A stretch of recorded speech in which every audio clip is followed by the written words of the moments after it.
ਸਤਿ ਸ਼੍ਰੀ ਅਕਾਲ। ਤੁਸੀਂ ਦੇਖ ਰਹੇ ਹੋ ਅਜੀਤ ਵੈਬ ਟੀਵੀ। ਮੈਂ ਰੋਬੀਆ ਧੰਜਲ। ਅਜੀਤ ਬੁਲੇਟਿਨ ਦੇ ਵਿੱਚ ਸਾਰਿਆਂ ਦਾ ਨਿੱਘਾ ਸਵਾਗਤ ਕਰਦੀ ਹਾਂ। ਸਭ ਤੋਂ ਪਹਿਲਾਂ ਨਜ਼ਰ ਮਾਰ ਲੈਂਦੇ ਹਾਂ ਅੱਜ ਦੀਆਂ ਮੁੱਖ ਖਬਰਾਂ ਤੇ। ਪੰਜਾਬ ਕੈਬਨਿਟ ਨੂੰ ਮਿਲੇ 5 ਨਵੇਂ ਮੰਤਰੀ। ਕੁੱਲੂ ਦੇ ਵਿੱਚ ਨਿੱਜੀ ਬੱਸ ਖੱਡ ਵਿੱਚ ਡਿੱਗੀ, 1 ਦਰਜਨ ਤੋਂ ਵੱਧ ਲੋਕ ਹਲਾਕ। ਬੇਅਦਬੀ ਮਾਮਲੇ ਉੱਤੇ ਸਿਆਸਤ ਨਾ ਕੀਤੀ ਜਾਵੇ, ਅਕਾਲੀ ਦਲ ਨੇ ਕਿਹਾ। ਗੌਰਵ ਯਾਦਵ ਨੂੰ ਮਿਲਿਆ ਪੰਜਾਬ ਦੇ ਨਵੇਂ ਡੀਜੀਪੀ ਦਾ ਜ਼ਿੰਮਾ। ਇੱਕੋ ਪਰਿਵਾਰ ਦੇ 3 ਲੋਕਾਂ ਦੀ ਸੜਕ ਹਾਦਸੇ ਦੇ ਵਿੱਚ ਮੌਤ। ਤੇ ਹੁਣ ਇਹਨਾਂ ਖਬਰਾਂ ਦਾ ਵਿਸਤਾਰ ਅਤੇ ਅਹਿਮ ਖਬਰਾਂ। ਮੁੱਖ ਮੰਤਰੀ ਭਗਵੰਤ ਮਾਨ ਵੱਲੋਂ ਅੱਜ ਆਪਣੇ ਮੰਤਰੀ ਮੰਡਲ ਦੇ ਵਿੱਚ 5 ਨਵੇਂ ਮੰਤਰੀ ਸ਼ਾਮਿਲ ਕੀਤੇ ਗਏ, ਜਿਨ੍ਹਾਂ ਨੂੰ ਰਾਜਪਾਲ ਬਨਵਾਰੀ ਲਾਲ ਪੁਰੋਹਿਤ ਨੇ ਸਹੁੰ ਚੁਕਵਾਈ। ਕੋਵਿਡ ਦੇ ਵੱਧ ਰਹੇ ਕੇਸਾਂ ਕਾਰਨ ਰਾਜ ਸਰਕਾਰ ਦੇ ਵੱਲੋਂ ਸਮਾਗਮ ਦੇ ਵਿੱਚ ਸੀਮਿਤ ਲੋਕਾਂ ਨੂੰ ਹੀ ਸੱਦਾ ਦਿੱਤਾ ਗਿਆ। ਬਾਰਿਸ਼ ਦੇ ਮੌਸਮ ਕਾਰਨ ਸਮਾਗਮ ਨੂੰ ਬਾਹਰ ਖੁੱਲ੍ਹੇ ਮੈਦਾਨ ਵਿੱਚ ਰੱਖਣ ਦੀ ਥਾਂ ਰਾਜ ਭਵਨ ਦੇ ਹਾਲ ਵਿੱਚ ਹੀ ਰੱਖਿਆ ਗਿਆ। ਮੰਤਰੀ ਮੰਡਲ ਦੀ ਦੂਸਰੀ ਵਾਰ ਵਿਧਾਇਕ ਚੁਣੇ ਗਏ ਅਮਨ ਅਰੋੜਾ, ਅੰਮ੍ਰਿਤਸਰ ਤੋਂ ਵਿਧਾਇਕ ਡਾਕਟਰ ਇੰਦਰਬੀਰ ਸਿੰਘ ਨਿੱਜਰ, ਵਿਧਾਇਕ ਚੇਤਨ ਸਿੰਘ ਜੋੜ ਮਾਜਰਾ, ਵਿਧਾਇਕ ਫੌਜਾ ਸਿੰਘ ਸਰਾਰੀ ਅਤੇ ਖਰੜ ਤੋਂ ਵਿਧਾਇਕ ਅਨਮੋਲ ਗਗਨ ਮਾਨ ਨੂੰ ਥਾਂ ਦਿੱਤੀ ਗਈ ਹੈ। ਪਾਰਟੀ ਸੂਤਰਾਂ ਦਾ ਕਹਿਣਾ ਹੈ ਕਿ ਮੁੱਖ ਮੰਤਰੀ ਵੱਲੋਂ ਨਵੇਂ ਸ਼ਾਮਿਲ ਕੀਤੇ ਜਾਣ ਵਾਲੇ ਮੰਤਰੀਆਂ ਦੇ ਨਾਵਾਂ ਸੰਬੰਧੀ ਚਰਚਾ ਕੇਵਲ ਅਰਵਿੰਦ ਕੇਜਰੀਵਾਲ ਅਤੇ ਰਾਘਵ ਚੱਡਾ ਦੇ ਨਾਲ ਕੀਤੀ ਗਈ ਹੈ ਅਤੇ ਪਾਰਟੀ ਦੇ ਵਿੱਚ ਕਿਸੇ ਵੀ ਪੱਧਰ ਉੱਤੇ ਹੋਰ ਕਿਸੇ ਨੂੰ ਇਸ ਸੰਬੰਧੀ ਕੋਈ ਜਾਣਕਾਰੀ ਨਹੀਂ ਦਿੱਤੀ। ਉੱਥੇ ਹੀ ਸਹੁੰ ਚੁੱਕ ਸਮਾਗਮ ਤੋਂ ਬਾਅਦ ਵਿੱਚ ਮੁੱਖ ਮੰਤਰੀ ਨੇ ਕਿਹਾ ਕਿ ਸਾਰੇ ਹੀ 92 ਵਿਧਾਇਕ ਹੀਰੇ ਹਨ ਅਤੇ ਸਾਰਿਆਂ ਨੂੰ ਜ਼ਿੰਮੇਵਾਰੀ ਦਿੱਤੀ ਜਾਵੇਗੀ, ਜਿਸ ਨੂੰ ਉਹ ਇਮਾਨਦਾਰੀ ਦੇ ਨਾਲ ਨਿਭਾਉਣਗੇ। ਜੋੜ ਮਾਜਰਾ ਨੇ, ਚਾਹੇ ਡਾਕਟਰ ਨਿੱਜਰ ਨੇ, ਚਾਹੇ ਅਨਮੋਲ ਗਗਨ ਮਾਨ ਹੈ, ਮੈਂ ਇਹੀ ਉਮੀਦ ਕਰਦਾ ਕਿ ਉਹ ਜੋ ਜ਼ਿੰਮੇਵਾਰੀ ਉਹਨਾਂ ਨੂੰ ਮਿਲੂਗੀ ਉਹਨੂੰ ਨਿਭਾਉਣਗੇ। ਤੇ ਮੇਰੇ ਤੇ ਕਾਫੀ ਬੋਝ ਹੈ ਕਿਉਂਕਿ ਮੇਰੇ ਕੋਲ ਬਹੁਤ ਜ਼ਿਆਦਾ ਮਹਿਕਮੇ ਨੇ।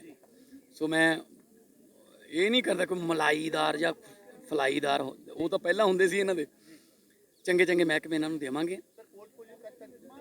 ਕੱਲ ਜਾਂ ਪਰਸੋਂ ਤੱਕ ਅਸੀਂ ਕਲੀਅਰ ਕਰ ਦਾਂਗੇ। ਪ੍ਰਸ਼ਾਸਨ ਚੇਂਜ ਹੁੰਦਾ ਰਹਿੰਦਾ, ਉਹਦੇ ਬਾਰੇ ਮੈਂ ਕੀ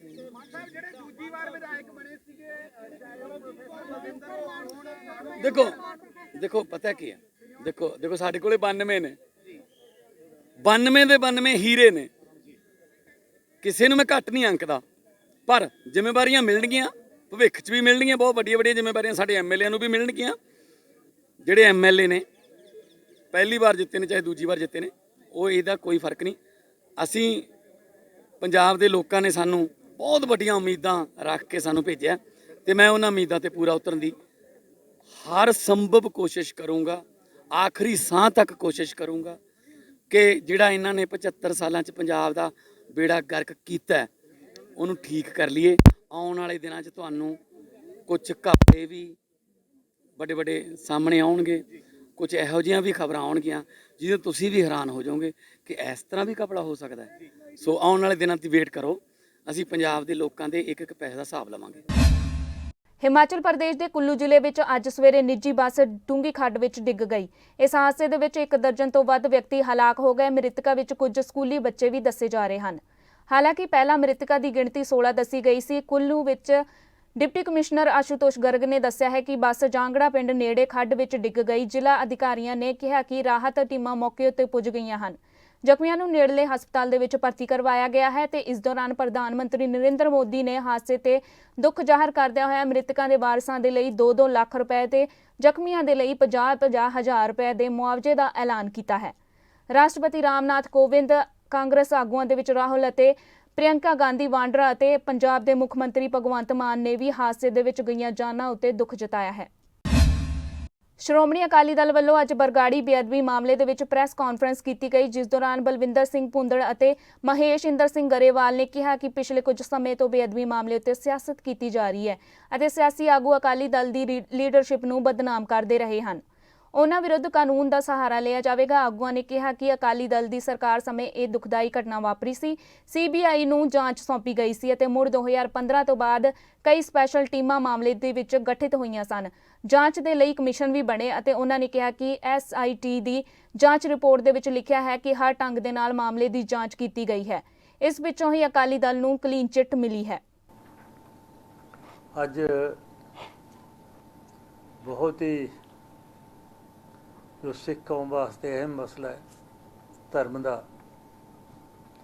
जिसते 2015 तो लैके 2022 आ गया, लगातार इस मसले ते कुछ पोलिटिकल पार्टियां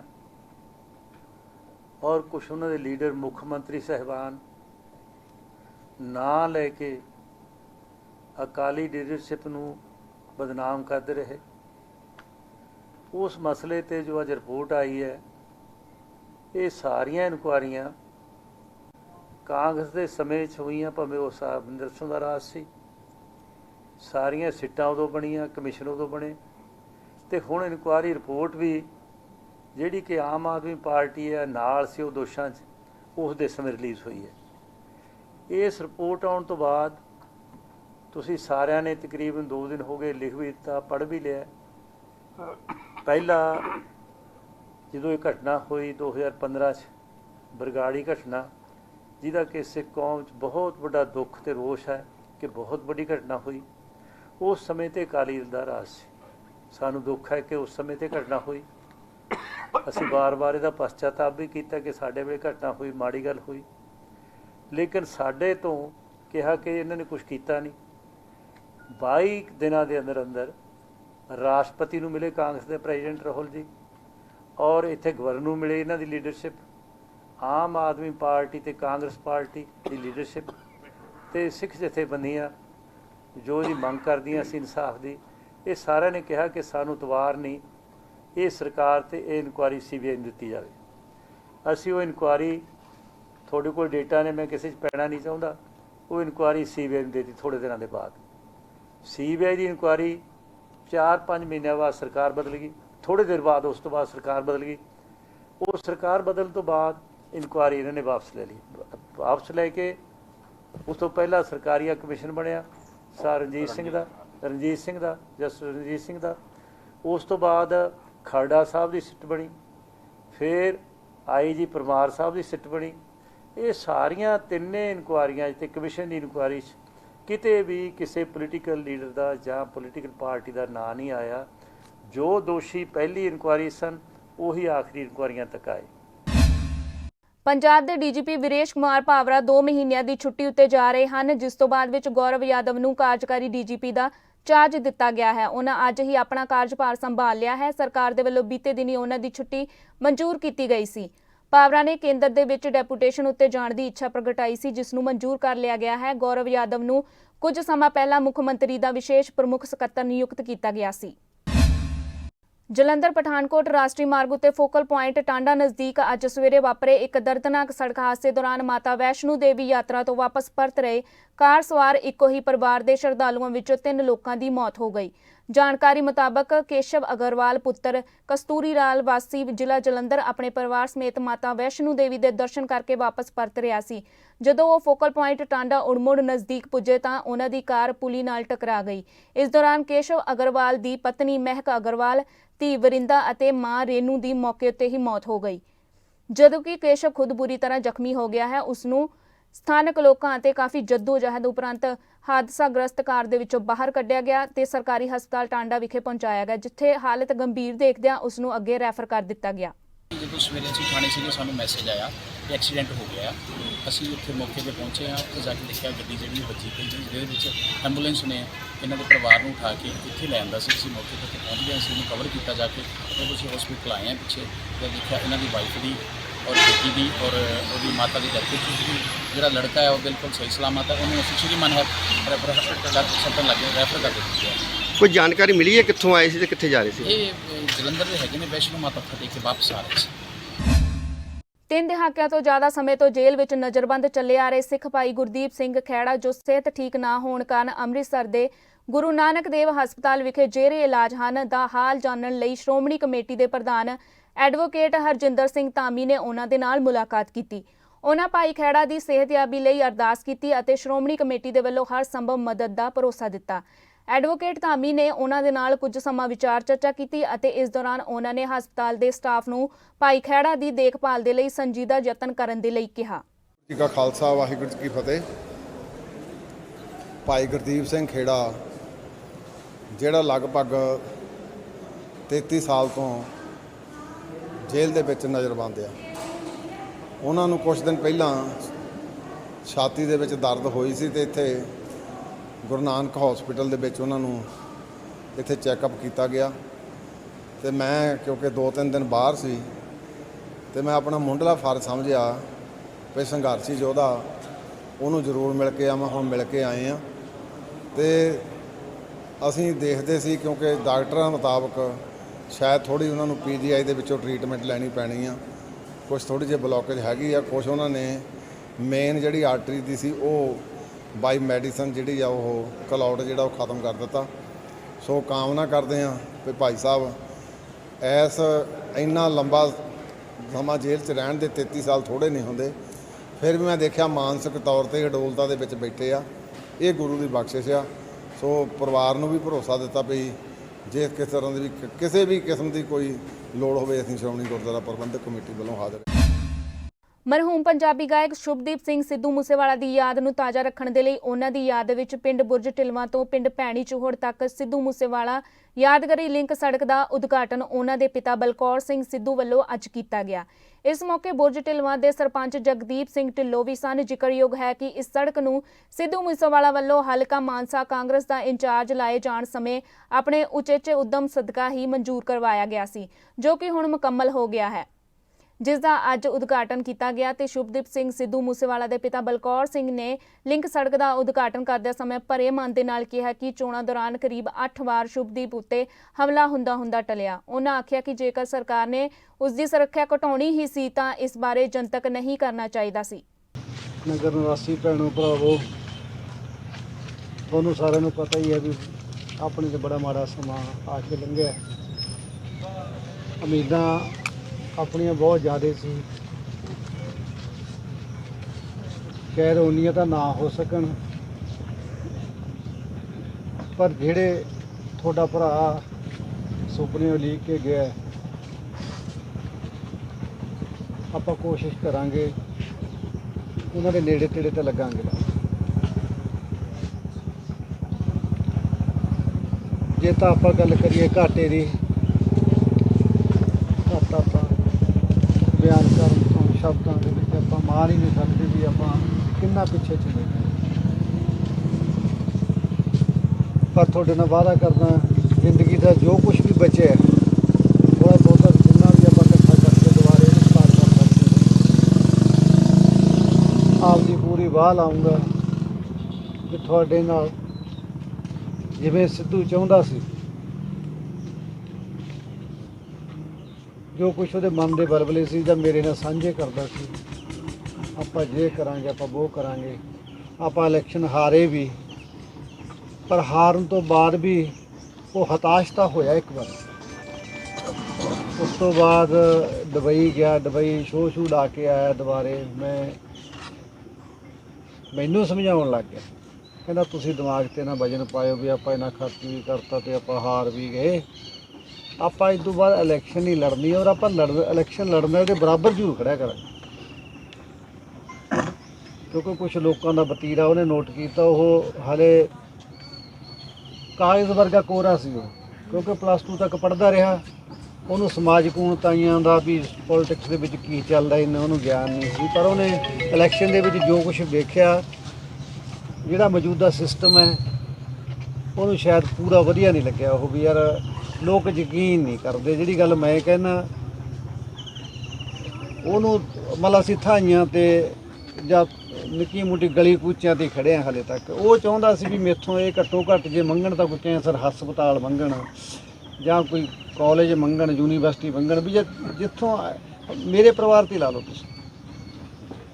ਮੈਂ ਇੱਕ ਲੇਬਰ ਕਲਾਸ ਦਾ ਬੰਦਾ, ਨੀਚੇ 40 ਸਾਲ ਮੇਰੀ ਮਾਂ ਨੇ ਸਟਰਗਲ ਕੀਤੀ,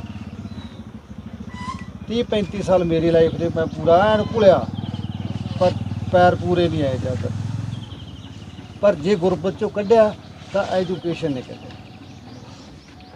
ਅਸੀਂ ਦੋਨੇ ਭਰਾ ਹੌਲੀ ਹੌਲੀ ਗੌਰਮੈਂਟ ਜੋਬ 'ਚ ਆ ਗਏ।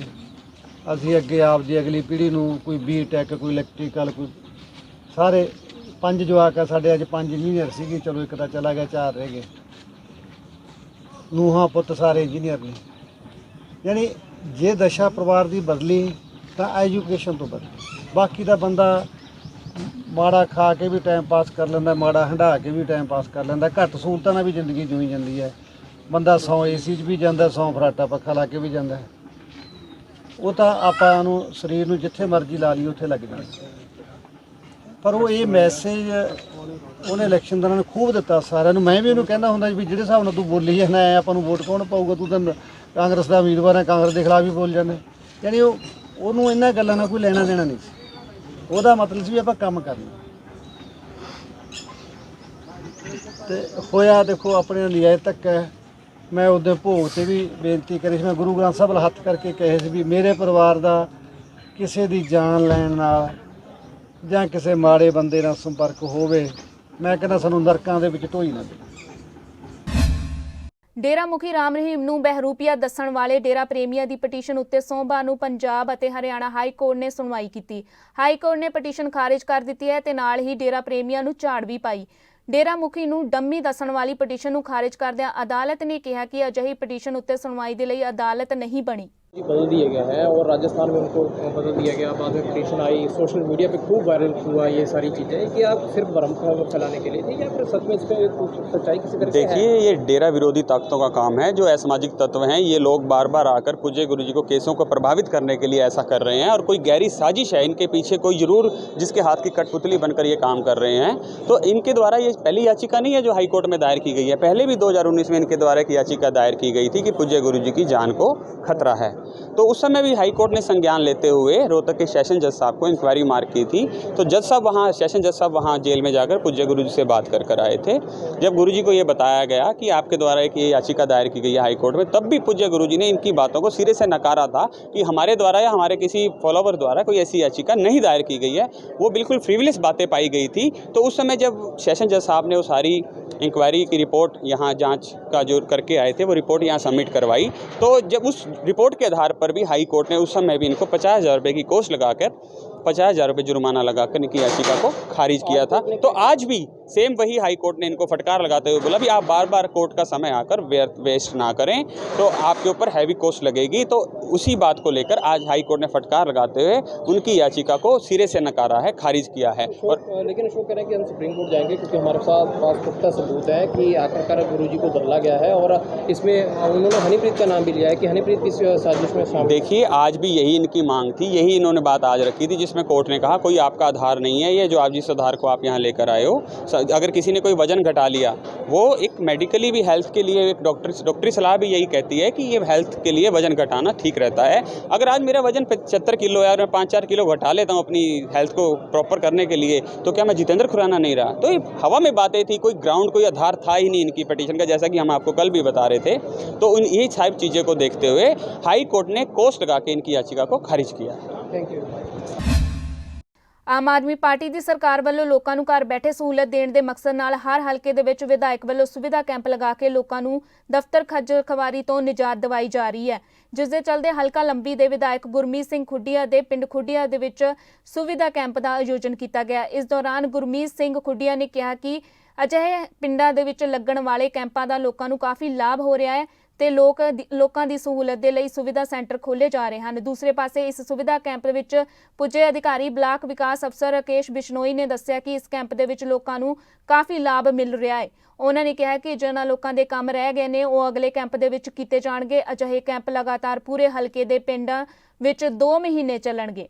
ਇਹ ਸਾਰਾ ਕੈਂਪ ਤਹਿਸੀਲਦਾਰ ਭੋਲਾ ਰਾਮ ਜੀ ਔਰ ਨਾਲ ਸਾਡੇ BDPO ਰਕੇਸ਼ ਚੌਧਰੀ ਜੀ ਇਹਨਾਂ ਦੀ ਅਗਵਾਈ ਵਿੱਚ ਸੋ ਸਾਰੇ ਅਧਿਕਾਰੀਆਂ ਮੁਲਾਜ਼ਮਾਂ ਨੂੰ ਲੈ ਕੇ ਇਹ ਇੱਥੇ ਇਹਨਾਂ ਨੇ ਲਾਇਆ। ਮੈਂ ਇਹਨਾਂ ਦਾ ਵੀ ਬਹੁਤ ਧੰਨਵਾਦੀ ਹਾਂ ਤੇ ਮੈਂ ਮੇਰੇ ਵੀਰਾਂ ਭੈਣਾਂ ਭਰਾਵਾਂ ਦਾ ਵੀ ਧੰਨਵਾਦੀ ਹਾਂ ਕਿ ਲੋੜ ਲਈ ਜਿਨ੍ਹਾਂ ਨੇ ਆ ਕੇ ਆਪਣਾ, ਕਿਉਂਕਿ ਫਿਰ ਬਾਅਦ ਵਿੱਚ ਕਈ ਮੁਸ਼ਕਲਾਂ ਦਾ ਸਾਹਮਣਾ ਕਰਨਾ ਪੈ ਜਾਂਦਾ, ਇਕੱਲਿਆਂ ਜਾ ਕੇ ਉਹ ਫਾਰਮ ਦੇਣੇ, ਉਹ ਗੱਲਾਂ ਮੁਸ਼ਕਲਾਤ ਵਿੱਚ ਆ ਜਾਂਦੀਆਂ ਜਿਹੜੀਆਂ ਅੱਜ ਇੱਥੇ ਬਹੁਤ ਸਾਰੀਆਂ ਸਮੱਸਿਆਵਾਂ ਹੱਲ ਕਰਨ ਦੇ ਯਤਨ ਕਰੇ ਜਾਣਗੇ ਔਰ ਇਹਨੂੰ ਗਾਂਹ ਪਰਸਿਊ ਕਰਕੇ ਇਹਨੂੰ ਰੈਜੂਲੇਸ਼ਨ 'ਚ ਲਿਆ ਕੇ ਜਿਵੇਂ ਜਿੱਥੇ ਲੋੜ ਹੋਊ ਉਹਦਾ ਸਾਰਿਆਂ ਨੂੰ ਜਿਵੇਂ ਲਾਭ ਦੀ ਲੋੜ ਆ ਉਹ ਪਹੁੰਚਾਵਾਂਗੇ।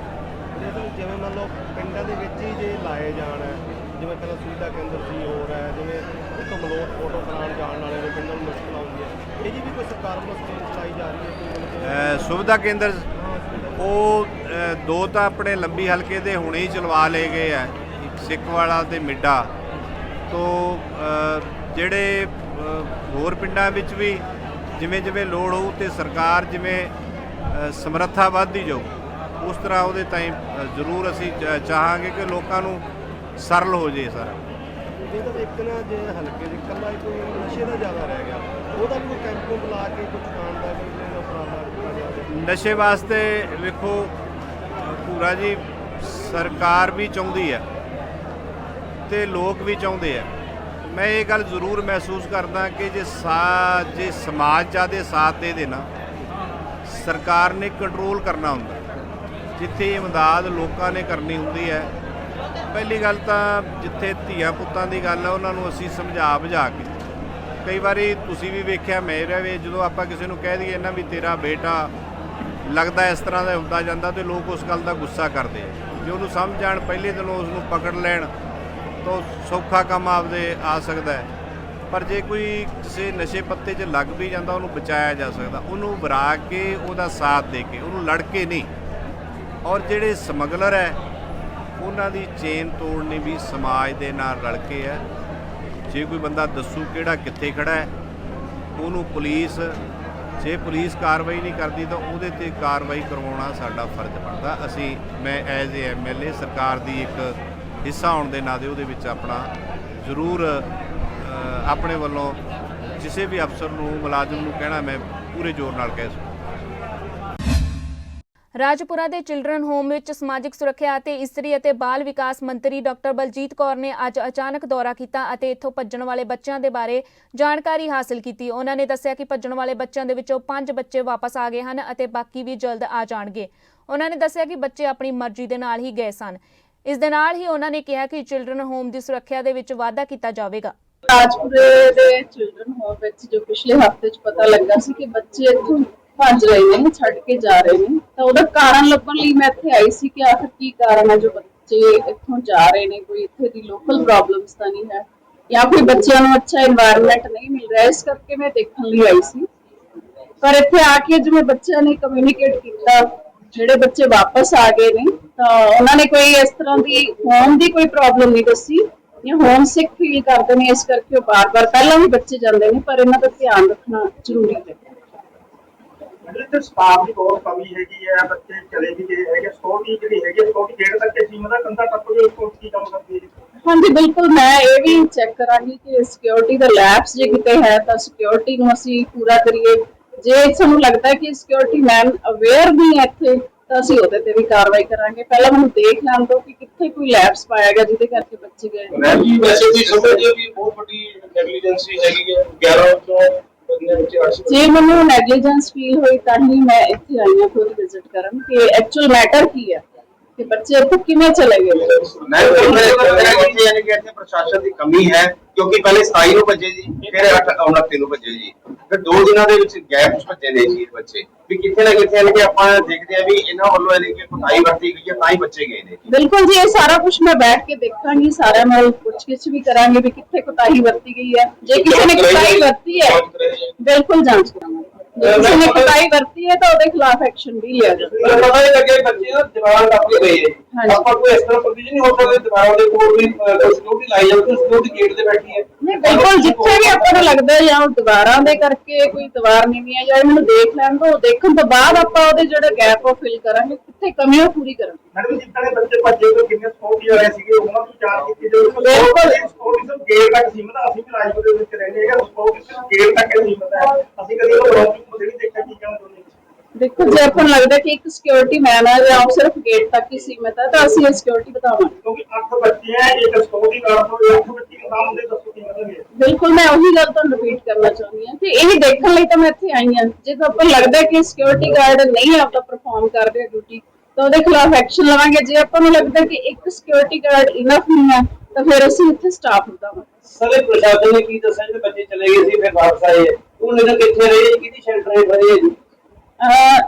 ਵੈਸੇ ਤਾਂ ਮੇਰੀ ਬੱਚਿਆਂ ਨਾਲ ਸਿੱਧੀ ਗੱਲ ਹੋ ਗਈ ਹੈ, ਦਿੱਲੀ ਤੋਂ ਬੱਚੇ ਰਿਕਵਰ ਕੀਤੇ ਗਏ ਨੇ।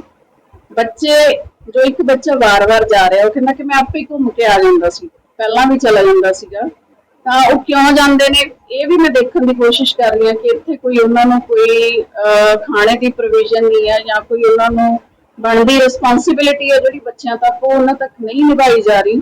ਪਰ ਇਸ ਤਰ੍ਹਾਂ ਦਾ ਕੁਝ ਦੱਸਿਆ ਨਹੀਂ ਆ ਬੱਚਿਆਂ ਨੇ। ਬਾਕੀ ਇਹ ਜਿਹੜੇ ਰਿਕਵਰ ਕੀਤੇ ਗਏ ਬੱਚੇ ਨੇ, ਇਹ ਅਸੀਂ ਇਹਨਾਂ ਨੂੰ ਵੀ ਦੇਖ ਰਹੇ ਹਾਂ ਵੀ ਇਹਨਾਂ ਦੇ ਜਿਹੜੇ ਸੰਬੰਧਿਤ ਸਟੇਟਸ ਨੇ, ਜੇਕਰ ਉਹ ਫੀਲ ਕਰਦੇ ਨੇ, ਹੋਮਸਿਕ ਫੀਲ ਕਰਦੇ ਨੇ, ਤਾਂ ਉਹਨਾਂ ਦੇ ਸੰਬੰਧਿਤ ਸਟੇਟਸ ਦੇ ਵਿੱਚ ਅਸੀਂ ਉੱਥੋਂ ਦੇ ਚਿਲਡਰਨ ਹੋਮ ਵਿੱਚ ਇਹਨਾਂ ਨੂੰ ਸ਼ਿਫਟ ਕਰਾਂਗੇ। ਇਹ ਸੀ ਅਜੀਤ ਦਾ ਵਿਸ਼ੇਸ਼ ਬੁਲੇਟਿਨ। ਕੱਲ ਇੱਕ ਵਾਰ ਫਿਰ ਤੋਂ ਹਾਜ਼ਰ ਹੋਵਾਂਗੇ ਵਿਸ਼ੇਸ਼ ਖਬਰਾਂ ਲੈ ਕੇ। ਦੇਖਦੇ ਰਹੋ ਅਜੀਤ ਵੈਬ ਟੀਵੀ। ਦੇਸ਼ ਦੁਨੀਆ ਦੀਆਂ ਤਾਜ਼ਾ ਖਬਰਾਂ ਦੇ ਲਈ ਹੁਣੇ ਪਲੇ ਸਟੋਰ ਤੋਂ ਡਾਊਨਲੋਡ ਕਰੋ ਪੰਜਾਬ ਦੀ ਆਵਾਜ਼ ਅਜੀਤ ਨਿਊਜ਼ ਐਪ। ਹੁਣ ਤੁਹਾਡਾ ਆਪਣਾ ਅਜੀਤ ਹਰ ਸੋਸ਼ਲ ਮੀਡੀਆ ਪਲੇਟਫਾਰਮ ਦੇ ਉੱਤੇ ਉਪਲਬਧ ਹੈ। ਫੇਸਬੁੱਕ ਦੇ ਉੱਤੇ ਹੁਣੇ ਲਾਈਕ ਤੇ ਫੋਲੋ ਕਰੋ ਅਜੀਤ ਦਾ ਅਫੀਸ਼ੀਅਲ ਪੇਜ ਡੇਲੀ ਅਜੀਤ, ਤੇ ਹਾਂ ਨਾਲ ਹੀ ਦੋਸਤਾਂ ਨੂੰ ਪੇਜ ਲਾਈਕ ਕਰਨ ਦੇ ਲਈ ਇਨਵਾਈਟ ਕਰਨਾ ਨਾ ਭੁੱਲਣਾ। ਇੰਨਾ ਹੀ ਨਹੀਂ, ਹਿੰਦੀ ਦੇ ਵਿੱਚ ਖਬਰਾਂ ਵਾਸਤੇ ਲਾਈਕ ਤੇ ਫੋਲੋ ਕਰੋ ਸਾਡਾ ਫੇਸਬੁੱਕ ਪੇਜ ਅਜੀਤ ਸਮਾਚਾਰ ਹਿੰਦੀ। YouTube ਦੇ ਉੱਤੇ ਵੀਡੀਓ ਖਬਰਾਂ ਦੇਖਣ ਦੇ ਲਈ ਹੁਣੇ ਸਬਸਕ੍ਰਾਈਬ ਕਰੋ ਅਜੀਤ ਦਾ official YouTube channel Ajit web TV. ਤੁਹਾਡਾ ਆਪਣਾ ਅਜੀਤ ਹੁਣ ਟਵਿੱਟਰ ਤੇ ਇੰਸਟਾਗ੍ਰਾਮ ਦੇ ਉੱਤੇ ਵੀ ਉਪਲਬਧ ਹੈ। ਟਵਿੱਟਰ ਦੇ ਉੱਤੇ ਖਬਰਾਂ ਦੇ ਲਈ ਫੋਲੋ ਕਰੋ ਡੇਲੀ ਅਜੀਤ, ਤੇ ਇੰਸਟਾਗ੍ਰਾਮ ਦੇ ਉੱਤੇ ਖਬਰਾਂ ਦੇ ਨਾਲ ਵੀਡੀਓ ਦੇਖਣ ਦੇ ਲਈ ਫੋਲੋ ਕਰੋ ਬਲੂ ਟਿਕ ਵਾਲਾ ਸਾਡਾ ਅਫੀਸ਼ੀਅਲ ਚੈਨਲ ਡੇਲੀ ਅਜੀਤ। ਇੰਨਾ ਹੀ ਨਹੀਂ, ਅਜੀਤ ਦੇ ਵੀਡੀਓ ਹੁਣ ਤੁਸੀਂ ਐਪਲ TV ਦੇ ਉੱਤੇ ਵੀ ਵੇਖ ਸਕਦੇ ਹੋ, ਤੇ ਨਾਲ ਹੀ ਅਜੀਤ ਅਖਬਾਰ ਦਾ ਡਿਜੀਟਲ ਐਡੀਸ਼ਨ ਪੜ੍ਹਨ ਦੇ ਲਈ ਡਾਊਨਲੋਡ ਕਰੋ ਅਜੀਤ ਈ-ਪੇਪਰ ਐਪ। ਤੁਹਾਡਾ ਆਪਣਾ ਭਰੋਸੇਯੋਗ ਚੈਨਲ, ਤੁਹਾਡੀ ਆਪਣੀ ਆਵਾਜ਼, ਪੰਜਾਬ ਦੀ ਆਵਾਜ਼ ਅਜੀਤ।